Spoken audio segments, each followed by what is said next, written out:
যে খবরের দিকে নজর রাখবো, ২৪ পরগনার ভোট প্রস্তুতি নিয়ে বিশেষ বৈঠক। ডিএম এসপি পর্যবেক্ষকদের নিয়ে বিশেষ বৈঠকে সিইও মনোজ আগরওয়াল। নিউ টাউনে বিশ্ব বাংলা কনভেনশন সেন্টারে এই বৈঠক হয় রবিবার। কালনা, কাটওয়া ও কাকদ্বীপে যাবেন মনোজ আগরওয়াল।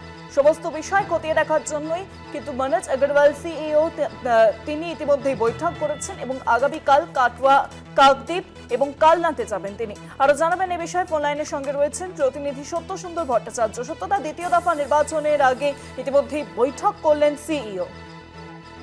দেখো, একেবারেই তাই। দ্বিতীয় দফা নির্বাচনের আগে যে সমস্ত জায়গায় যে ভোটের যে প্রস্তুতি, সেই প্রস্তুতি খতিয়ে দেখার লক্ষ্যেই কিন্তু আজকে বনগাঁতে, বসিরহাটে এবং ব্যারাকপুর, আরামবাগ এই সমস্ত জায়গায় আজকে সিইও গিয়েছিলেন এবং সেখানে গিয়ে শেষ মুহূর্তের যে প্রস্তুতি, সেই প্রস্তুতি কতটা রয়েছে সেটা খতিয়ে দেখা হয়েছে এবং একই সঙ্গে বুথের যে সমস্ত পরিকাঠামো, সেই পরিকাঠামো যথাযথ রয়েছে কিনা তাও কিন্তু খতিয়ে দেখেছেন রাজ্যের মুখ্য নির্বাচনী আধিকারিক।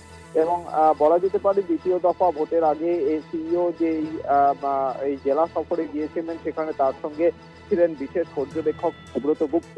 এবং যে নির্দিষ্টভাবে এলাকাগুলোকে চিহ্নিত করা হয়েছিল সেটা গত কয়েক মাসের ঘটনার পরিপ্রেক্ষিতে এবং এর আগে বিভিন্ন নির্বাচনে যে সমস্ত হিংসার ঘটনা বা অশান্তির ঘটনা ঘটেছিল সেটাকে ভিত্তি করেই কিন্তু একটি তালিকা তৈরি করা হয়েছিল এবং সেই তালিকা ধরেই কিন্তু সেখানে গিয়ে তিনি খতিয়ে দেখেছেন প্রস্তুতি, অর্থাৎ অবাধ এবং শান্তিপূর্ণ রক্তপাতহীন নির্বাচনের লক্ষ্যে যে প্রস্তুতি নেওয়ার প্রয়োজন সেই প্রস্তুতি যথাযথভাবে নেওয়া হয়েছে কিনা সেই বিষয়ে কিন্তু একেবারে নির্বাচনী আধিকারিক যারা রয়েছেন তাতে সিইও, বিশেষ পর্যবেক্ষক সুব্রত গুপ্ত এবং বিশেষ পুলিশ পর্যবেক্ষক এনকে মিত্র তারা গিয়েছিলেন এবং সেখানে নির্দিষ্টভাবে তারা বেশ কিছু নির্দেশ দিয়েছেন যাতে অবাধ এবং শান্তিপূর্ণ নির্বাচনের লক্ষ্যে যাতে ভোটারদের মধ্যে কোনোভাবে ভয় ভীতি দূর করা যায় এবং সেই জায়গায় দাঁড়িয়ে যাতে প্রত্যেকে নিজের ভোট দিতে পারেন সেই বিষয়টি নিশ্চিত করতেই কিন্তু এই বিশেষ পরিদর্শন বা নজরদারি,